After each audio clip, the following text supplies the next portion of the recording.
ট্রেনের হুইসেল বাজতেই থমকে যায় নিঃশ্বাস। ভারী বগির চাপে কেঁপে ওঠে লোহার ব্রিজটি।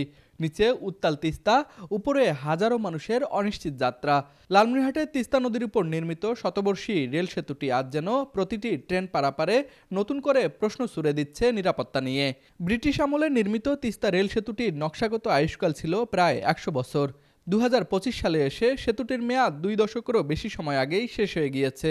১৯৭৮ সালে এই রেল সেতুই একযোগে সড়ক সেতু হিসেবেও উদ্বোধন করা হয় এবং পরে ২০১২ সালে সড়ক সেতুটি উদ্বোধন হলে চাপ কমলেও মেয়াদোত্তীর্ণ এই সেতুর উপর দিয়ে প্রতিদিন ঝুঁকি নিয়ে চলাচল করছে যাত্রী ও পণ্যবাহী ট্রেন। এই ব্রিজটা অনেক ঝুঁকিপূর্ণ। যখন ট্রেন চলাচল করে তখন ব্রিজটা অনেক ভূমিকম্পের মতো ঝাঁকি পড়ে। মানুষ খুব আতঙ্কের মধ্যে থাকে। আর ব্রিজটার নির্মাণ কাজ করা খুব জরুরি। অথবা এর বিকল্প কোনো পন্থা অবলম্বন করা দরকার। ব্রিজে ১৮ থেকে ২০টা ট্রেন চলাচল করে প্রতিদিন। তো ব্রিজে স্প্যান্ডে গাড়ি ওঠার আগেই ব্রিজ অনেক কাঁপাকাঁপি শুরু করে দেয়। তাই আমরা এলাকাবাসী অনেক এটা নিয়ে টেনশনের ভিতর অনেক একটা আতঙ্কের ভিতর থাকি। কেননা কখন কোন ট্রেনে কোন সময় কোন দুর্ঘটনা ঘটে এক পাক আল্লাহ মালিক ছাড়া কেউ জানে না। লালমনিরহাট কুড়িগ্রাম সহ উত্তরাঞ্চলের গুরুত্বপূর্ণ রেল যোগাযোগ এই সেতুর উপর নির্ভরশীল। প্রতিদিন গড়ে ১৮ থেকে ২০টি ট্রেন এই সেতু পার হয়। ট্রেন চলার সময় সেতুতে তীব্র কম্পন অনুভূত হয়। কোথাও কাঠের স্লিপার নড়বড়ে, কোথাও নাটবল্টু ঢিলা, আবার কিছু অংশে ক্ষয় স্পষ্ট। অস্থায়ী সংস্কার করা হলেও তা যথেষ্ট নয়। বিশেষজ্ঞরা বলছেন, মেয়াদোত্তীর্ণ অবস্থায় তিস্তা রেল সেতুর উপর নিয়মিত ট্রেন চলাচল যে কোনো সময় বড় দুর্ঘটনার ঝুঁকি তৈরি করতে পারে।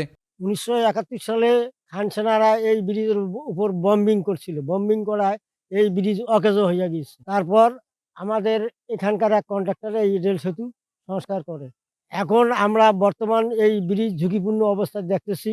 ট্রেন চলাচলের বিষয়টা এটা এতটাই ঝুঁকিপূর্ণ যে আসলে আমাদের জন্য, আমাদের বাচ্চা-কাচ্চার জন্য এটা প্রচুর একটা রিস্কের বিষয়, হ্যাঁ?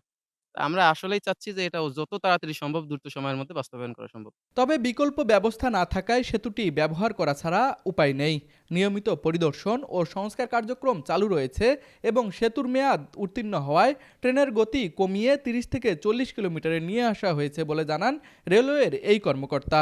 বাংলাদেশ রেলওয়ের নিয়ম অনুসারে প্রত্যেকটা জিনিসের বা প্রত্যেকটা ডিপার্টমেন্ট আলাদা ভাগ করা। ব্রিজের জন্য আলাদা, পার্মানেন্টের জন্য আলাদা। আমাদের লোকজনগুলা প্রতিদিন বা প্রতি সপ্তাহে একটা রুটিন ওয়ার্ক করেন।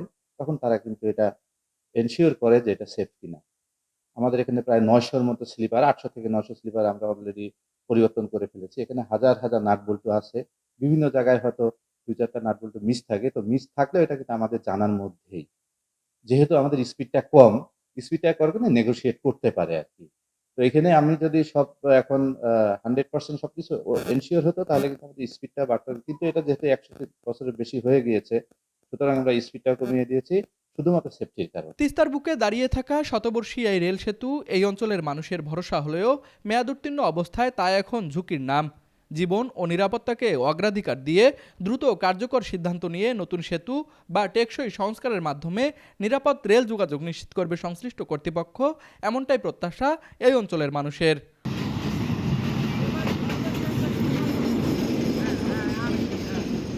লালমনিরহাট প্রতিনিধি খায়রুল ইসলামের পাঠানো তথ্য ও চিত্রে তুষার আচার্য, ডেস্ক রিপোর্ট, RCTV।